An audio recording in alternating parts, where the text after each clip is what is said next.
Hello, beautiful. I'm your host, Nicole Goff. Welcome to the Ecstatic Life Podcast, the podcast for women who want it all. Health, wealth, freedom, authenticity, love, beauty, all of the hidden gems just waiting to be uncovered. This is the podcast for women who are ready to discover their inner creatrix, to discover their inner manifester, and who want to find the ecstatic in every day. Welcome back to the Ecstatic Life Podcast. Today, I am here with Joanne Edinberg, and she is a certified eating psychology coach and the founder of Body Wisdom Nutrition. She received her coaching training through the Institute for the Psychology of Eating and has a BA in psychology and a master's degree in social work. Through her one-on-one coaching program, she helps health-conscious women transform from feeling stressed to feeling relaxed about food, weight, and body image, so that they can focus their time and energy on what truly nourishes them. Welcome, Joanne. How are you doing today? I am doing great. Thank you so much for having me. I'm looking forward to this. Yeah, thank you so much for coming on. I am absolutely looking forward to it as well. And when we were getting to know each other, I was so amazed to see all of the similar threads that were running through our lives. So what's not in your bio is that you are a doula, as I am, a yoga teacher. I have not been certified, but I've been doing yoga my whole life and have taught community classes. We both have our bachelor's in psychology, which I actually did some eating psychology classes while I was in college. Awesome. We're both NVC practitioners, and we are both into attachment parenting, and we both participated in the Vital Life Project. So all those threads that were running through both of our lives, I found to be very synchronistic, you know? Yes, I love it. It's awesome. Yeah. And I'd love to touch a little bit on all of that as we go through our conversation. But today we are actually here to talk about how healing your relationship with food and body image can make your life more ecstatic. And so I wanted to open this up, Joanne, with why you got into this work, what your inspiration was, and how you got started. Yeah. I mean, I think from, all since I was younger, I was always interested in health and wellness and nutrition. And, even my work as a social worker, I worked for a program that was a nutrition-based program for women. And I think personally, my journey started when I had a lot of food allergies and I got tested for all these food sensitivities and I had to change my diet dramatically. And I saw the power of food to heal. But I also think that was the point in my life where things with my relationship with food got worse because I started to have all these beliefs about food being the enemy, that there were good foods, there were bad foods. I think up to that point, I didn't really pay that much attention to it. And I actually enjoyed food and I didn't focus on it too much. So now my focus was so much on everything I was eating and anything that, anytime I had a symptom, I would think, oh, it must have been something I ate, So I kind of saw the flip side of that and really noticed how stressful my relationship with food became. And I think when I finally found the program where I did my training as an eating psychology coach, a lot of big ahas, happened that, stress is has such a big impact on our metabolism, on our digestion, and generally on our health, as we know. And I don't think not many people are talking about this. You can be eating the healthiest food in the world, and if you are eating in a stress state or if you have a lot of chronic stress in your life, then it really doesn't give you all the benefits that you think it does. So, I've been on a long journey around it. I do a book club called Ditch Diet Culture Book Club. So we read a lot of books about these issues. And one of my favorites is actually called The Fuck It Diet. I don't know if you've heard of that one, by Carolyn Dooner. I haven't heard of that one. And, it's not exactly what you think. But the reality is, what I love so much about it, and what really affected me a lot, and a lot of the people that I work with and that are in my book club as well, is, getting back to trusting ourselves with food. Because I think that, especially in this wellness community, right, there's so much focus on, the latest expert, or trying this diet or this way of eating. And, we kind of lose track of what actually works for us personally, because we're all so individual. And I've tried a lot of those things. I've been on many paths with different ways of eating, and, doing the cleanses and doing all of these different things. And they're all been very helpful in many ways.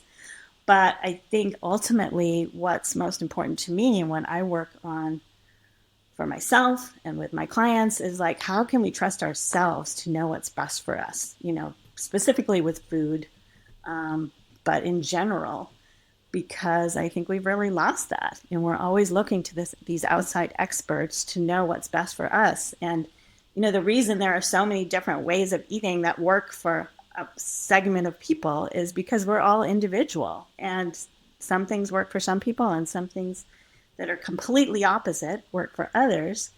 And so, I think it gets back to like really trying to figure out, how do I feel and what makes me feel good in any given moment. And it can be different at different stages of our lives, different seasons, different times of the month,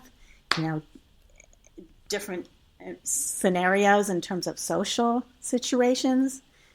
So, that's what I love about what I do, is like, there's so many areas to work in, and it's very nuanced. It's not like there aren't rules like, okay, these are the 10 things you need to do to have a better relationship with food, or whatever, or, so I don't know, I'm going all over the place here, but, No, that's great. Yeah. And I want to highlight something too, because, what you're saying about different diets for different people, and for yourself at different stages in your life. I think that's really, really important, because so many people are becoming so dogmatic right now, and it changes over time. And, I know a lot of my friends and people that I know online and people that I follow, they get very dogmatic about a certain diet, the keto diet or the carnivore diet. And, like, you remember, like, back in the 80s and 90s, it was like the low fat. And now we know that's terrible for you. Like, our brains have to have that, fat, like cholesterol is evil, but no, your brain has to have that cholesterol literally to think. So, we go through these fads, and we go through these phases in culture. And, I was just listening to another podcast a couple of days ago, and there was this guy that's talking about the raw carnivore diet. And he was so obsessed with this raw, like he's a lion. And I'm just thinking, like, that's too dogmatic. That's not what your body is needing all the time. And especially as a man, maybe he needs more, more protein and whatever. But for a woman, if we eat like that, our hormones would be all over the place. We'd be all out of whack. So yeah, it is important. And I do feel like once you can get in touch with that inner dialogue that's going on within your body, between yourself and your body, you can really start to feel into what feels good and right for you. Yeah. But it's like, you first have to get rid of all that noise. And so what do you think about the state of nutrition generally in the West today? Because to me, I see that with so many addictive man-made substances that in our quote unquote food these days, especially the foods we feed our children, it's so ubiquitous. That, how can you get in touch with that if you have all this noise? Yeah, I think it's a really good question. And, yes, I think if we had a better food supply, things would be a lot easier for everyone, right? It's so easy. The foods that are more manufactured and processed are the ones that are easy, convenient, less expensive, and that's a real sad state of our current food supply. And hopefully that's changing. It seems like there's a trend to move in a better direction regarding that. So, yeah, I think it's a balance, because, again, I think we can get super obsessed about, to the point of orthorexia, where we're afraid to eat foods that aren't quote unquote healthy. Um, so, I guess I believe that, yes, that there's been a lot of science that have gone into these quote unquote foods to make them taste really good, to make them addictive. So it's a bit of a challenge. And I don't know, I kind of trust that as human beings, we can figure that out. Like, I think like, I know for me, if I eat a lot of, you know, quote unquote junk food, I don't feel good. It might taste good initially, but afterwards, I'm getting the message, no, that was really, that wasn't good for me. And so I don't know. I really trust that the body knows that we have a lot of wisdom that we can trust, and we don't have to, you know, avoid all of those foods that we think are bad or unhealthy. That we can figure it out once we get to a point of being able to trust ourselves again. And for me, like, allowing all foods is the strategy that I actually have come to. Like, it's okay to eat anything, because what contributes to the cravings, to the, like, thinking that you're never going to stop eating this particular food or that, is that we can't have it. We tell ourselves we can't have that food. That food is bad. We feel guilty. We feel a lot of shame after we eat the bad foods. If we're allowed to eat whatever we want, whenever we want, all of a sudden it's like, well, I guess I don't need to do that right now. I can do that tomorrow. Like, I'll always have an opportunity to eat whatever I want. And then it kind of loses its power. So, I mean, that's not really a popular opinion, especially in the wellness field, I don't think. But I think it's the truth. It works. If you have to give it time, though, because if you've been restricting for a long time, or dieting, your body is kind of confused, so it's going to take some time to get to that point, and you're going to have to eat a lot, and you're going to have to probably eat a bunch of stuff that may or may not be so great for you, till you get to the point where you can really figure out, like, no, actually, I don't even like that anymore, or that doesn't even taste good to me. So I don't know. That's my perspective. And so I used to be super rigid about a lot of things, and I'm not anymore. I'm like, oh, if I want to have a piece of bread, I'm going to have a piece of bread, And if I don't feel good after, I'm like, okay, I don't really need to do that. But I'm not going to, Yeah. I'm not going to restrict myself. Yeah, that's really interesting.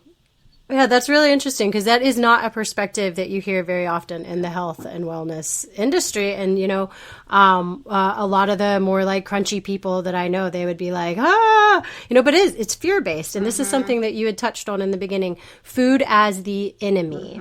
So when we set the food up as the enemy, and I know this is, similar to you, I went through some health crisis with food, and I became very afraid because I was struggling with candida, and I would, anytime I had sugar or white flour, anything that would trigger candida overgrowth, I would get itchy rashes all over. And it was torturous. I couldn't sleep.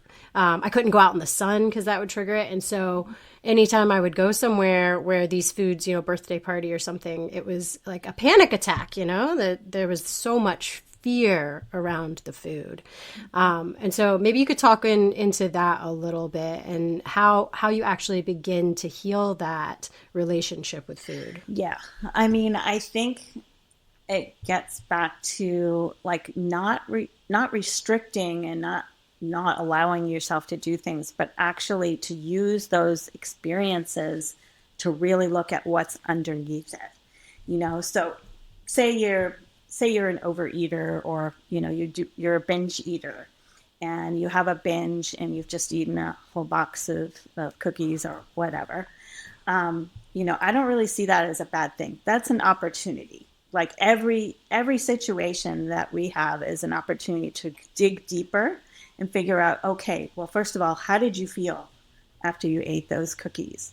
And, what happened before then? Was there some kind of incident that kind of triggered, wanting to kind of stuff yourself with food, for example? So, like the Yeah. whole emotional eating thing. I mean, like food's supposed to be enjoyable, it's supposed to be nourishing. Like, I don't really buy into this whole emotional. I mean, we emotionally eat. That's kind of like how we're born, right? We're babies, we nurse, we get nourishment from food. Of course, we get comfort from it. That's not a problem.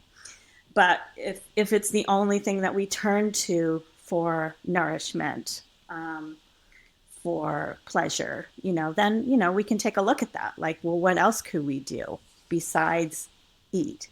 And let's take a look at what's underneath there. Like, what are the emotions that you were feeling before you ate that food? I think we're so detached from our emotional side of ourselves. And that's at the basis of a lot of the work that I do. It's like, okay, let's feel into this. After you ate the cookies, like, how did you feel? Like, usually it's a lot of guilt. It's a lot of shame. Like, I just did something really bad. I'm a bad person. It's like, okay, no, Yeah. you just ate something. That's all you did. There's no morality to it. So let's look at that. Where is that coming from? Like, what messages have you gotten, like when you were little, from society in general? So for me, like, the work is taking whatever situation happens and trying to shift out of that self-judgment, that self-blame, the shame, and really getting curious about it. Like, what's underneath there, and just trying to get some understanding. Like, why do I do what I do? I mean, it's true for anything that we do. There's always a good reason, and there's always a need behind it. Like, what is the need I was trying to meet there, and are there different strategies I can use to meet that need? And trying to get to a place of real self-compassion. Everything I do is for a good reason. Yeah, that's yes, and that's so important because I feel like today in our culture, especially, I mean, I know it's been like this for years and years and years, but now with social media, and especially for the younger generation of girls, I have an 18-year-old daughter, and I just, their generation is so inundated with the body image, the dysmorphia, these triggering things that you know I feel like we're obsessed with this outer appearance right now, so much on display. Absolutely. And so, yeah. And then you've spoken about diet culture and how there's this culture of obsession around constricting eating, and exercise also can play into that as well. Like, what are your thoughts on that, and Yeah. how that affects our society? Exercise in particular, or body image. I mean, there's so much. Yeah.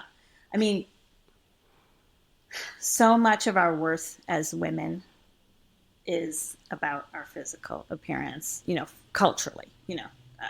We're given these messages from practically day one, like girls versus boys, how people talk about them, the comments that they make. It's often about their physical appearance. And so it's very hard to separate, and try to get a sense of self-worth that's not about that. And yeah, the social media stuff is just really makes it so challenging. But I think being around people that might have a different perspective is very helpful, because so much of our connection as women, I think, does tend to be about like dieting, or what you're eating, or talking about people's physical appearance. When people lose weight, focusing Yeah. on that, like, oh, he looks so great. What did you do? And like trying to get there's a lot of connection there. And so trying to shift that is difficult, because like our sense of belonging is so important as human beings. So, trying to think about, really kind of get underneath, like, and think about, well, what does that mean if you say that someone looks better, if they weigh less? What does that actually mean? Like, what are you actually saying? Did they not look good before? Did you not think they were worthy before? And it's true for ourselves too when that happens.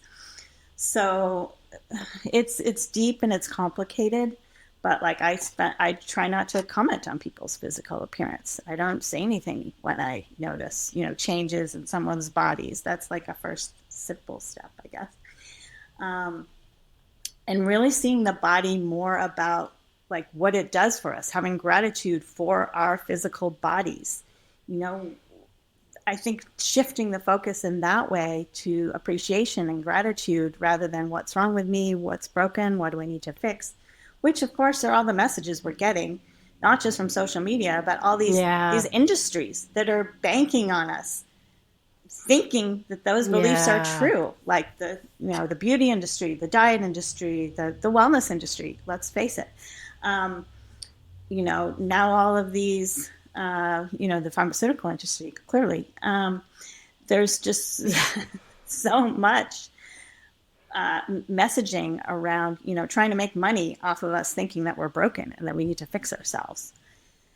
So, Yep. yeah, it's a big, deep, complicated issue, but, one day at a time, one step at a time, it's a long journey. Like for me, has been a long journey. And I finally gotten to the point where I really don't care too much about it. But it still affects me. Like I'll still see pictures of myself and I'll have a reaction, so then I have to think about what's going on there? Why do I feel that way? And, but honestly, like, Well, our culture is also ageist, oh, and so that's ageist. Yeah. another thing that Mm-hmm. so ageist. And and now I'm in my Mm-hmm. 40s, and so it's like I'm Mm-hmm. starting to really feel that in the media as well. Mm-hmm. And it's yeah, our culture's very broken about body image, and yeah. And Yeah. it's not about the joy and the pleasure that we're feeling in our bodies. It's not about Right. what makes us feel alive and good. Right. It's this veneer on the outside, and it's hard for people to understand that that's not what the important part is. It's what you're feeling in here. It's what's Right. going on in here. Like we think that if we have, let's take weight as the issue. Like if we think that if we get this certain body, we lose the weight or whatever, that we're going to feel better, that we're going to get all the things that we want from that new body, that we're going to feel more confident, that we're going to be happier, that we're going to, find a good relationship, get a better job. But when we put our lives on hold, actually, till we can get to that point, instead of realizing that we can experience all of those things in the body we're in right now. And in fact, if we can't, then we're not going to be happy in that body because we're always going to be worried that we're going to change. We're not going to stay there. We're going to be worried Yep. about gaining the weight back. But, I think most people can think about times where they felt super excited or they felt really connected to other people or really successful at their jobs or, felt a lot of pleasure right now, like right here in this current body. And so that's a myth, that's like a terrible lie that I think we've been led to think is true. That Yeah, we're gonna feel better the when if we're a then. different person. Mm-hmm. Yeah, yeah. That the if then I'll be happy when syndrome. I'll be happy when I Right. have that body, when I have that job, when I have that relationship, and it's always Yeah. the next thing. But yeah, it's really, we have to go inside ourselves and see what's at the root of these things and start there, I think. Yeah. And that leads me to another question that I wanted to ask you. So stress, Mm-hmm. I had heard you say in another podcast that you have learned a lot about how stress affects your relationship with food Mm-hmm. and your digestion and just your eating in general. So Mm-hmm.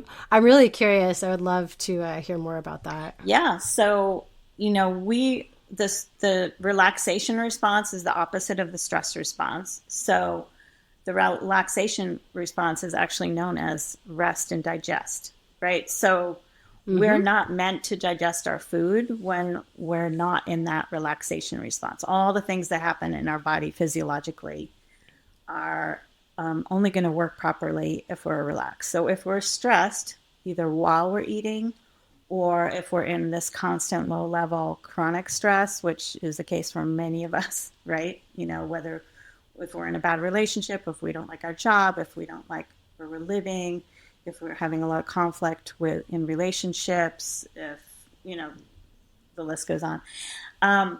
So if we're experiencing a lot of stress, we're not going to be able to digest our food properly. Like everything that's supposed to happen when we're digesting isn't happening. The digestion can literally shut off when we're stressed.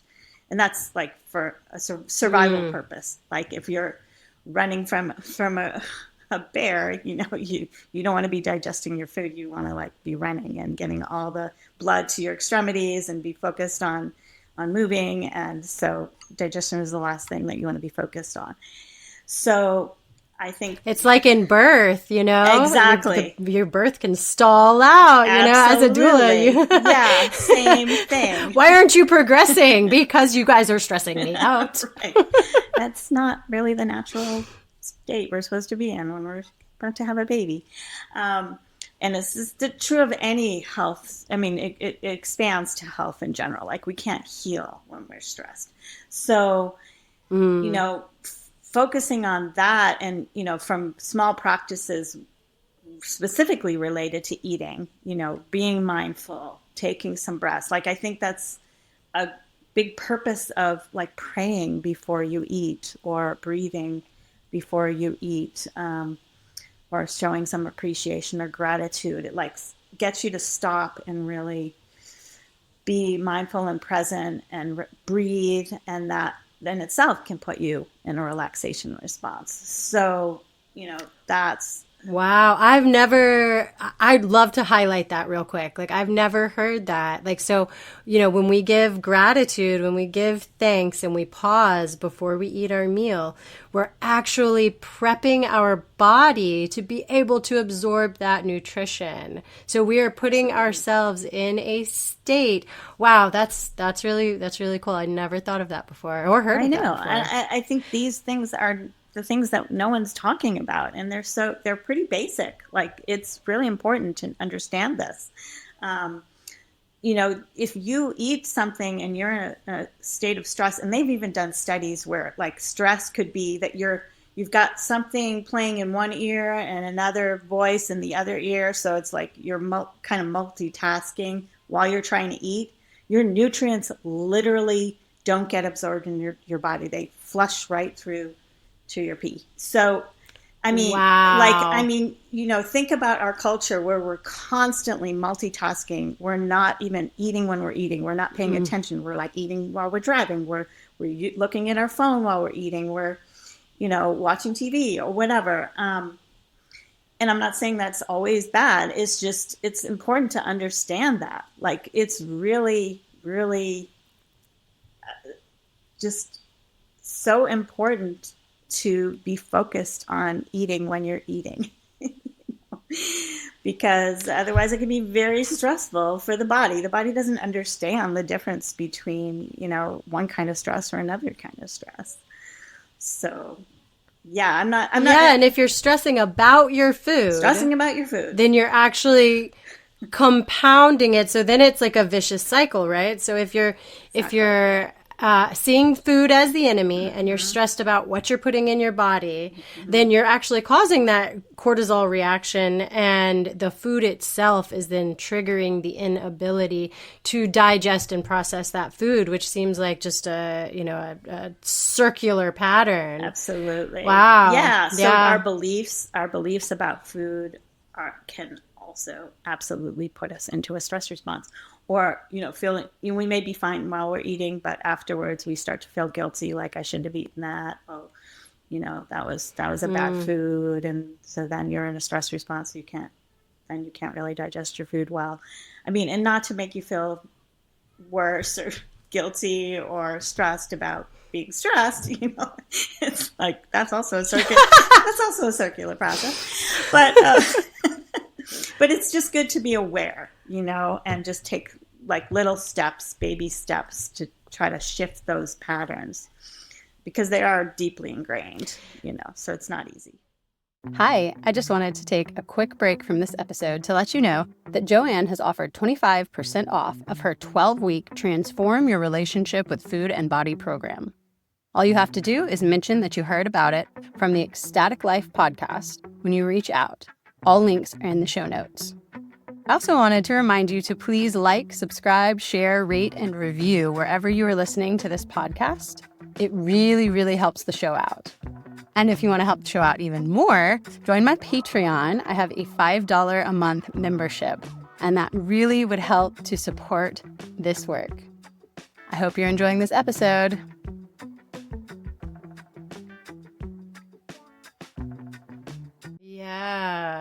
Yeah. I'm wondering what you think about forcing children to eat their food. So this is a standoff between me and the father of my children, who he believes, that they need to eat the food that you put in front of them. And I'm shifting more into a belief in intuitive eating. Mm-hmm. And if I make dinner and there's something about it that the kids don't like, then I'm like, well, it's okay. Pick out the thing you don't like. Mm-hmm. So this enculturation around children having to eat everything that's on their plate, mm-hmm. no matter what it is, no matter if they hate it, no matter if their body, doesn't react well to it, whatever. What are your thoughts about that? Because that's very, very common in raising children. Yeah, I don't think it's particularly helpful in helping kids to learn to trust themselves with food if we force them to eat a certain amount of food, because I think kids are pretty good at knowing how much they should eat, and whether they're full or not. And so it messes with their ability to trust themselves from a really early age if we start doing that. I mean, I was definitely part of that culture growing up, like you need to eat everything on your plate. And, kids are a little different, I think, than adults too, where they may go days without eating that much. And then they'll have other, the next few days, they'll be eating so much. And we think, oh my God, what's wrong? But no, I mean, they're just growth spurt. Growth spurt. Or I was just busy and I wasn't really interested in eating, and I was thinking about something else or whatever. And then you make up for it. Like the body's really smart and it figures it out. So, I mean, I think it is. It feels just like with adults. Like it feels like, well, we can't trust kids to do that. They don't really know. But I think they do, and not making a big deal of it. Like I think focusing so much on food and like, oh, you didn't eat your broccoli or you didn't eat your vegetables or whatever. You're not going to get dessert if you don't eat it. I mean, that's a big one. Yeah, and it just puts the bribes. So much focus on like, oh, well, maybe this is important. Like maybe this is something I need to think about. When no, like it's just normal and natural to eat, and I think it's better to not focus too much. Like I used to just put a whole bunch of stuff on the table when my kids were little, and just try to sit at the table for a long time and make it a pleasurable experience to be eating together. I'm not saying I was perfect at that, but and just not worry too much. Like I'd always make sure that there was something that I knew they would like that was on the table, and it might not be everything.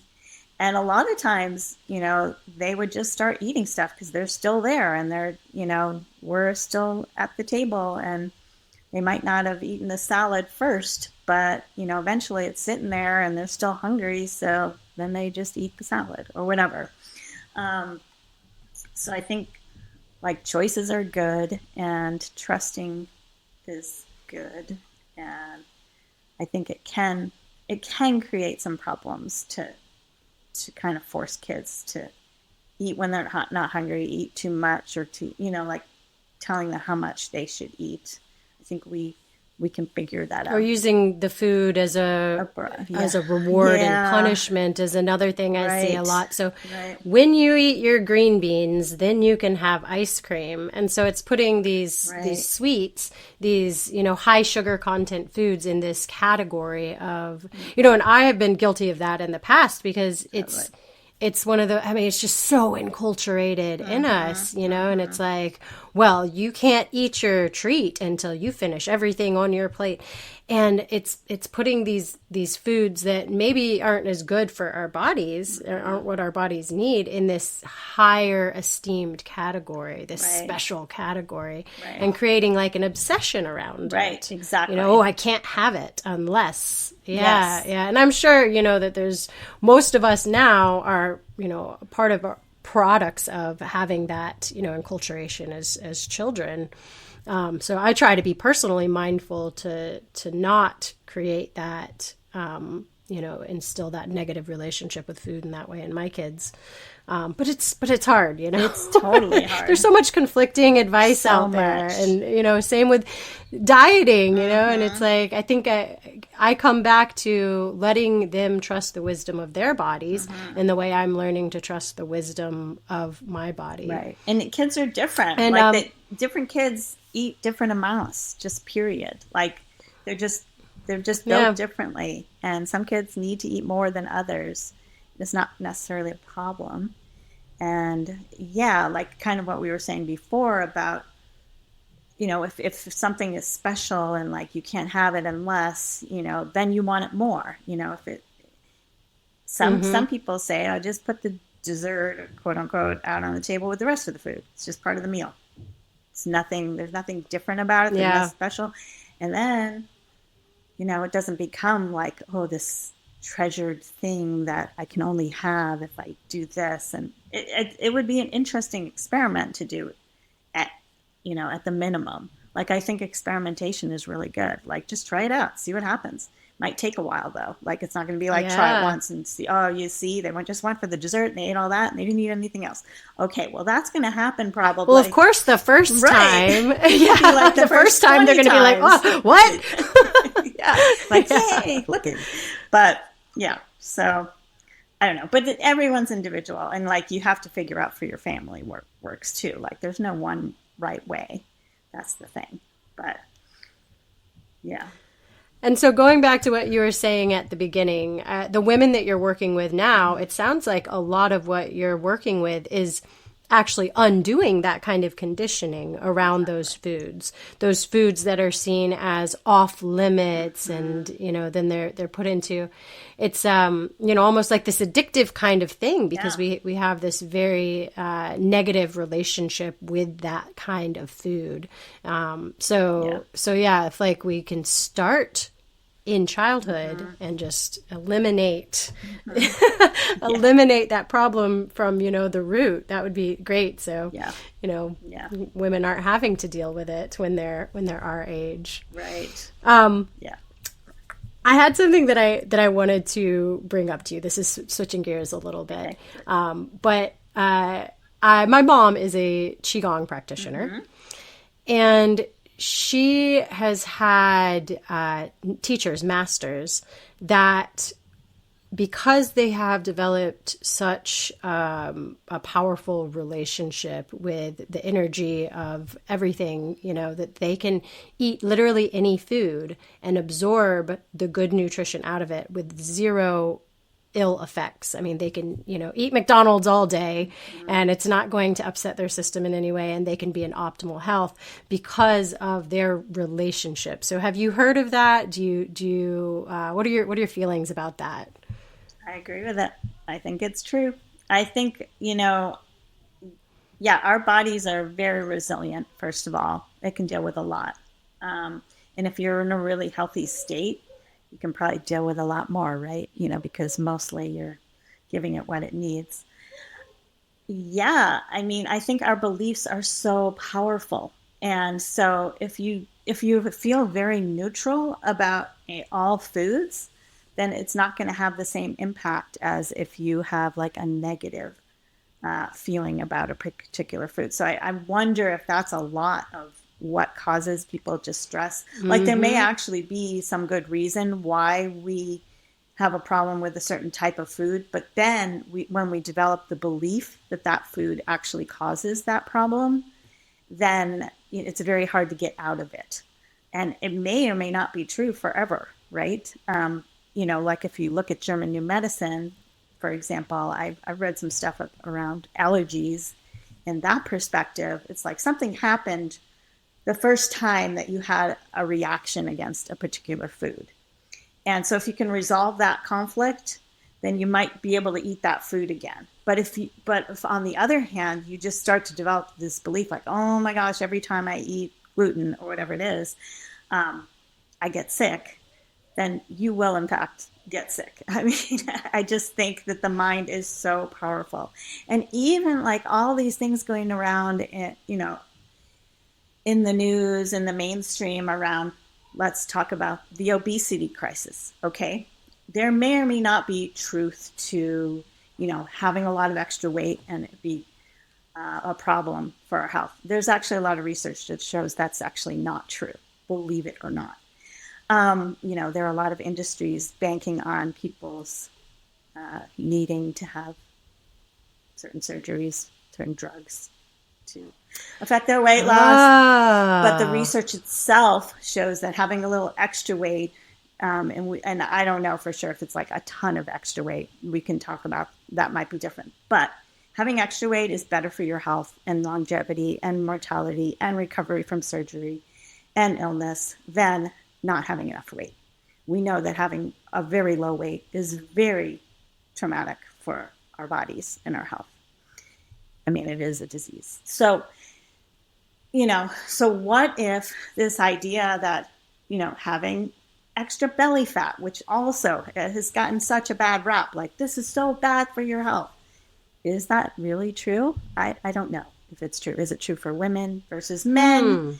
How much is the belief about those things, plus the discrimination people get for, living in larger bodies, like that obviously affects our health, how they're treated by the doctor. There's so many issues, but having beliefs about things absolutely affects whether we're relaxed or stressed. So yes, when it comes to particular foods, absolutely. And that there's all those people that like live to be 100 and they eat a McDonald's every day and they smoke cigarettes their whole life and they're perfectly happy and fine. So there are so many things that impact our health that are not related to food, to exercise. The things that we primarily focus on.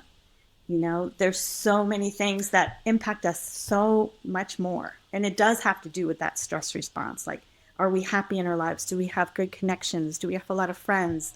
Do we have a sense of purpose? Do we enjoy our life? Do we have a perspective about life that's positive? And do we see things that happen to us as being for a good reason rather than, I'm a victim, everyone's out to get me? Like that in itself absolutely affects our health, right? So there's a lot to that question, but yeah. Well, to touch on that, the victimhood mentality, and that's one of those things that can appear in this relationship with food. And absolutely. I know I personally have been guilty of that, that when you feel like you're at the whim and the mercy of these foods that are going to destroy your health, they're going to harm you, you do develop that poor me, why me kind of attitude. And it's like, I can't have anything. I have to be so restricted.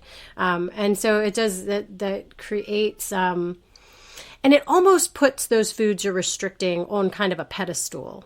When I got away from, that relationship, that negative relationship with those certain foods, and sugar, I'll be honest, was the biggest for me. Sugar by far.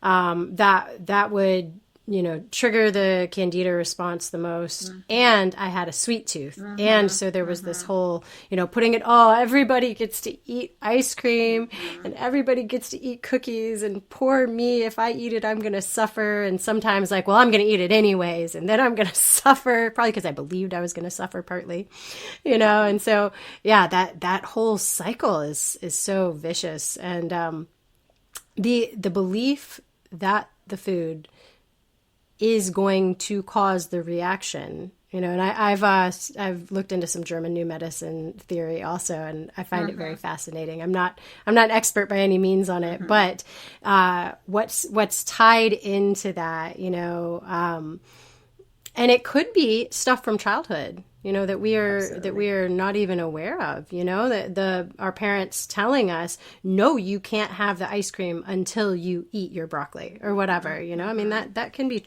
traumatizing for some people, or food restriction, or other things. Yeah. So do you work with women to get to the root of those problems? Do you go back, do you do therapeutic work to heal those emotional traumas, heal that relationship with the food, develop happiness with themselves and joy in their lives? Is it a whole process? Yeah, I mean, I'm not a therapist, but I definitely deal with, I really, really focus on getting it at the root of the problem. It doesn't not have to be like past trauma.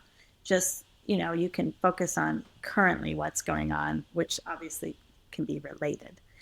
But yes, yes, absolutely. Like why do I have this issue with this food, or why do I always overeat when I'm with my family, or you know, there's just like Yeah.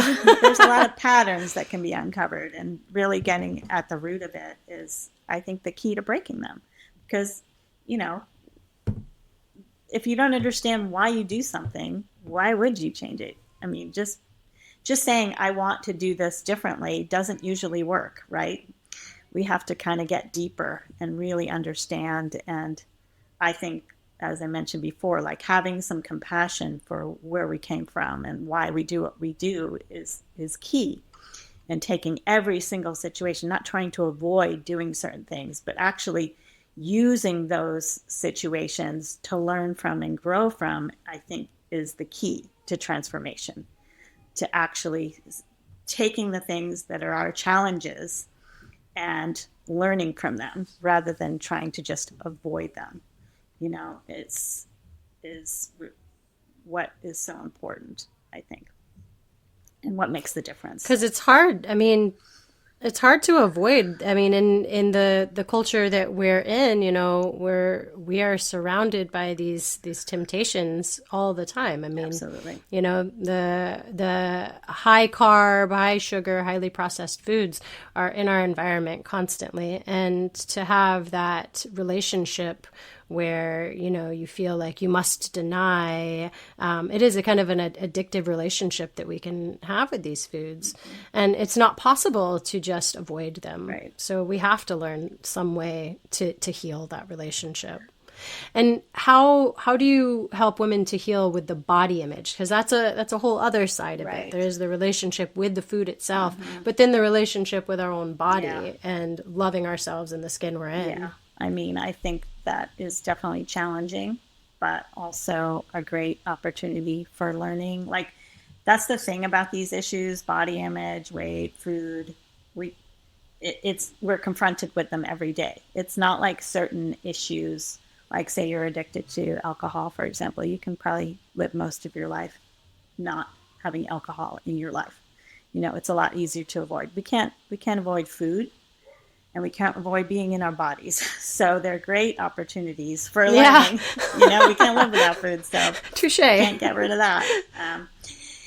So yeah, with body image, I think it's a lot about, just actually, instead of avoiding it, looking at it, like looking at yourself, for example, looking in the mirror, doing mirror work, looking at pictures of yourself, like really getting used to, like, this is who I am. Can I love myself or not? Like, what comes up? What are the emotions that come up? Is there a lot of shame around my body? And what is underneath that? Like, where did that come from? And, looking at the gratitude, like, what does my body actually do for me, as opposed to thinking what I'm lacking, what's broken, what I don't like about it. Are there certain parts of my body that I actually really like? Let's focus on that first, because most people have things that they do actually like or even love about their bodies. It could be a simple thing like their eyes or their hair or their skin or whatever. And so kind of coming at it from that perspective, and really taking a look at, like, when you were a different size, for example, like, were you happier? Like, what was different? What do you think is going to be different? Like, how are you now? Like, and also, like, looking at the the subjectivity of body image. You can look in the mirror one day and feel fantastic about yourself. And then like an hour later, think you nothing has changed about your body. Like in an hour, I don't think much has changed about your body, right? But you think, oh my God, look at me. I hate myself. I look terrible. Like how, you know what I'm talking about. So oh yeah. yeah. So like what was it? What was different in that moment versus the previous moment? Like we starting to understand where that perspective comes from. You know, were you scrolling through social media and seeing all these photos, or, you know, were you with people who are just constantly talking about their bodies? You know, like I said before, did you have like a bad conversation with your partner, and then all of a sudden you just start feeling bad about yourself, not just about your body, but about everything, Yeah. right? So yeah, it's not easy, but it's definitely doable. And you know, I feel like for myself personally, like I don't want to go back to being 20. I might think that body is maybe where I might want to be, but everything else, no thank you. And I didn't even feel good in my body then. So and you know, I definitely weigh more now. I don't weigh myself, but I definitely weigh more now than I've ever weighed. I'm in menopause. I'm really, I think I am probably the healthiest I've ever been. Like, and just mentally, spiritually, emotionally, it's so much better. And, you know, I know a lot of people in the same situation. And so, like, we have to get better role models for this. Like, we can change in a way that we might not think is how we want to change. And yet we can be so happy and, you know, focus on how do you feel and what's going to make you feel better in all aspects. You know, whether it's food, whether it's your body. Yeah.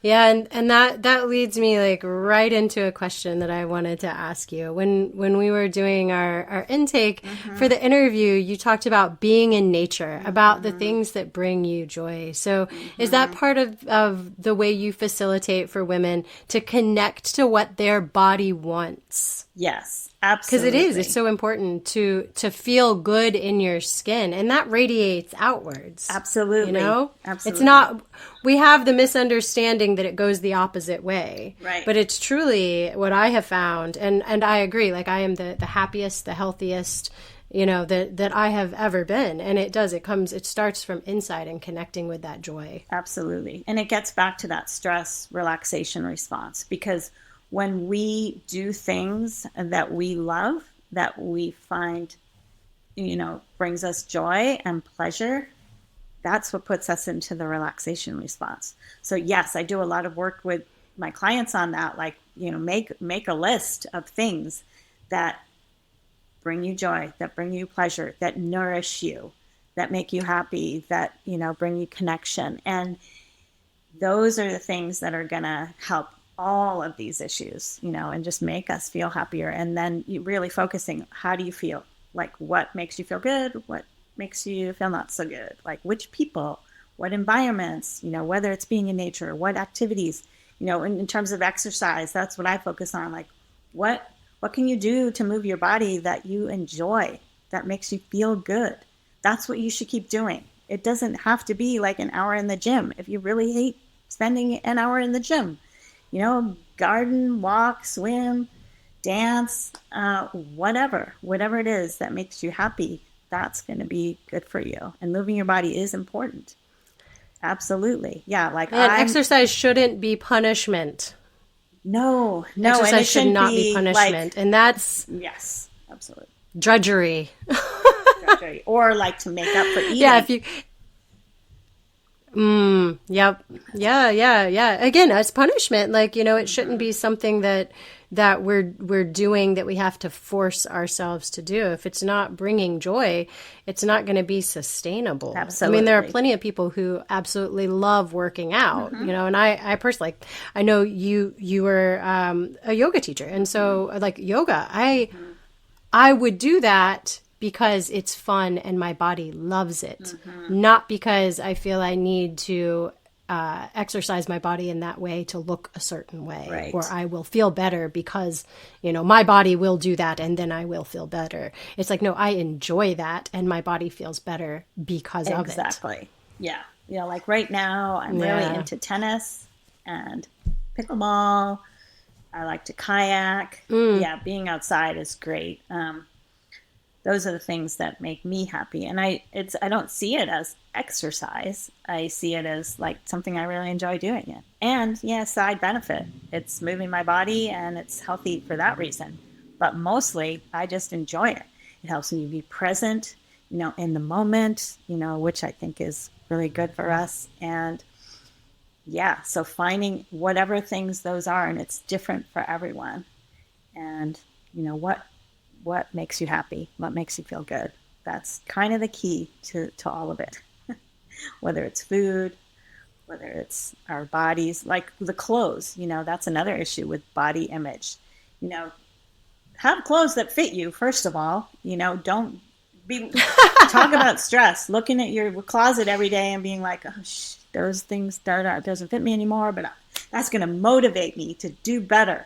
No. Get rid of that. That's a stressor every day in your life. Get rid of those clothes that don't fit you and find things that you feel comfortable in, which is harder for some people than others. I will acknowledge that. But, wear clothes that fit you now. It's really important. Yeah. And that bring you joy. That's this is the Ecstatic Life podcast, and this definitely seems to be, an undercurrent in this whole conversation. It's what brings you joy, and that, to me, is just so important to follow that as a compass for everything. If it's not bringing you joy, did you read the Marie Kondo book? Yes. So it's like you look at that item of clothing, and it's like, is this bringing me joy? And if I look at it and I think I'll never be a size 5 again, then no, it's not. It's not bringing you joy. Get rid of it. And if you are a size 5 again, then you know what? Then go out and buy a new size 5 pair of pants or whatever. It's exactly. Yeah. I would really love to know how motherhood and attachment parenting, how doing birth work, your births, and nonviolent communication have shaped your coaching, because these are all aspects of my life personally that are just so important and have shaped me and the way I work with people so much. So I would love to hear your perspective on that. I think, kind of going back through my life, all these different phases of my life, I don't even feel that old, but I'm like, oh my God, like that was a long time ago. I started doing some of that work. Maybe I am. I don't know. Whatever. It's a good thing. But yes, there are all these things that impacted my life so in so many ways. From, becoming a parent, I guess, was probably the biggest first one. And yes, birth and having babies. And I think birth in itself is such a transformative experience that most women don't actually get to experience, and that makes me very sad. Because it's like this transition to this totally new phase in your life, and it should be one where you just feel empowered and confident. And doesn't mean everything's going to be perfect, whether it's in the birth or in your parenting, but like that step to transform into becoming a mother. For me, I was lucky enough to have like an amazing midwife for my oldest son's birth. And then I did a home birth. That was at a birthing center. And I did a home birth with my second, and I was a doula in between. So really learned a lot more in between, but had some doulas at my first birth, which just made all the difference. Like having supportive people around you that trust you and that know that you can do it. I guess that's a big message, like philosophically, that I think I do bring into my coaching. And then, parenting. Oh my gosh. Like I didn't know anything.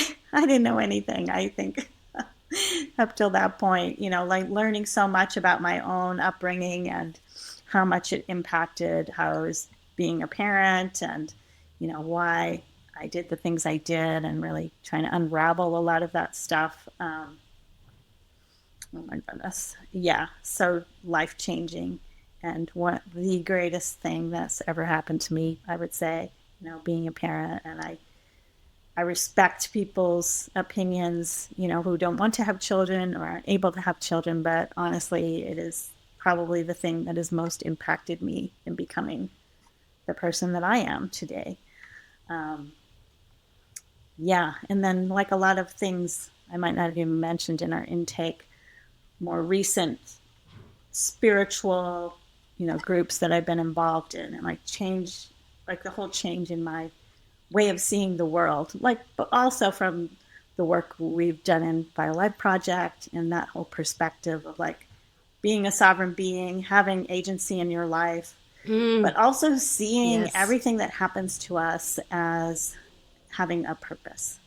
We're meant to be in this world for a reason and to learn certain things, and everything has a purpose.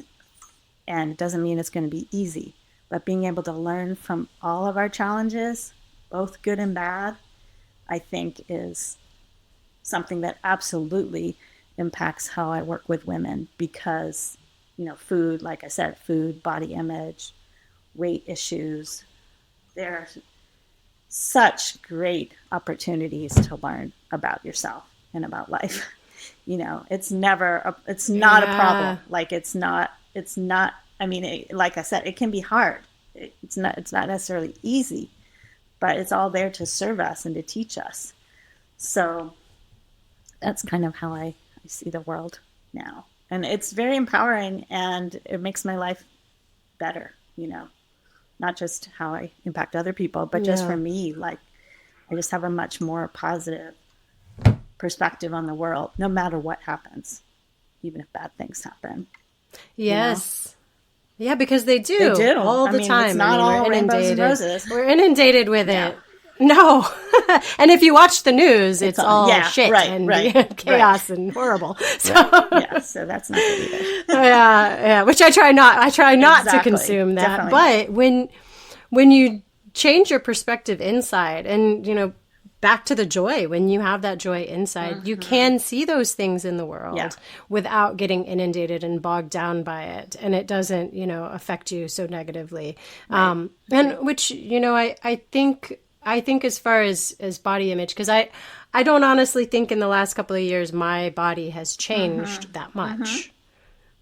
I think that what's changed in the last couple of years is my perspective. And when I started doing this work, and especially, Vital Life Project and Kelly, Brogan, she has been, the reclaimed woman and all that. It's been very influential on me. I credit that with a big part of the shift that I've had in the last couple of years. But when I look in the mirror, it is like I see a different person. And I do believe that is truly the inner work that has caused that and not anything that's actually changed on the outside. Because I think the outside pretty much looks the same from an objective standpoint. Right. And I think that, our energy that we put out into the world has much more of an impact on, our being attractive to other people, for example. So let's talk about dating, or a success in our careers or our relationships. It's like so much of that comes from the inside out, and we think that it's the opposite, but it's not. Like we know that there are people that have like the perfect body, models, actresses, whatever. Some of them are happy, some of them aren't, and it's not mostly about their physical appearance. It's just not. Many of them are unhappy with even how they look. Many are very unhappy. I mean, there's a lot of body dysmorphia and eating disorders, absolutely, in models, and they are the most, quote unquote, beautiful women in the world, right? Yeah. So, yeah. But, you know, I actually had wanted to say something, and it's just popped back into my head. Back when you were talking about the way we view women who have extra curves, right? Well, this has changed over time. So if we looked historically, having an extra layer of fat was seen as a privilege, because if you didn't have to work so hard and starve because you were of the, you know, lower class, you were able to keep extra weight on your body. And that was, you know, seen as a privileged way to look. And as far as birthing, your ability to, menstruate, to get pregnant, to carry babies, to nurse babies is also dependent on your body having some fat. Absolutely. In order to nourish your baby. And so, you know, we have a culture that's obsessed with skinniness. Yes. And skinny does not mean healthy. Skinny does not equate to healthy. And, you know, so it's important for us to remember that. And what's healthy for one person's body is not healthy for another person's body either.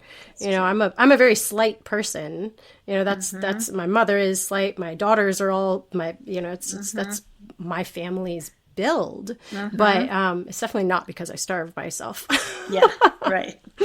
You know? Yeah. Yep. Oh man, so we are at our hour, and oh my gosh, like the time has just like there's so much more I'd like to say, but with respect to your time and my babysitter's time, I do before we go, I want to ask you if you could please let my audience know what you facilitate and how you facilitate it, how they could work with you if they're interested, and if you don't mind, if you could just give my listeners just one simple practice. If you could take everything that we've talked about and your work and just sum it all up into one simple practice that they could do around food and body image to make their lives more ecstatic, I would super appreciate that. Okay. Well, to get in touch with me, the best way is through my website, which is my name, joanneedinburg.com. And I do one-on-one coaching with women to work on all of these issues. I have a 12-week Transform Your Relationship with Food and Body program. I've also done some group coaching. I'm thinking about doing a class on the Fuck It diet, which we talked about. We have I love that. We have a book club, which is free, and you can find that on my website as well. But yeah, my goal is to help women just relax and feel good about themselves. And so I guess one of my tips is there's so many, but yeah, just enjoy your food. Just try to enjoy your food. Food is meant to be enjoyed. It's meant to comfort us. We're meant to be nourished by it. And just try to relax a little bit and not worry so much about what you eat. And then I think that naturally will come to a place of equilibrium with what you should eat, how much you should eat. And it's easier than it sounds, I know, but I think that's a good message because there's so much around controlling food and trying to be perfect in the name of health, but that can really backfire. So just relaxing a bit about it is one of my big tips. Yeah. And about our bodies too, yes. And controlling our bodies, you know. Yeah, we only have this one life here. Well, actually, that's not true. I think we have many lives, but I agree with you, yeah. But in this current life, let's make the best of it. Like, I think when we're on our deathbeds, most of us are hopefully not going to worry that, oh, I wish I had lost that extra 10 or 20 pounds, or I wish I hadn't eaten that Oreo or whatever. You know what I mean? Like, there's more important things. And I think the older we get, we start to realize that more. But, the earlier you can do that, the better, because we've got this big life to enjoy and be ecstatic about. So let's start now. Yeah. Yes. Perfect. That's a perfect way to wrap up. Thank you so much, Joanne. I so appreciate this conversation. I appreciate getting to know you. I would love to talk again. Yeah, let's do that. So until next time, bye. Thank you so much.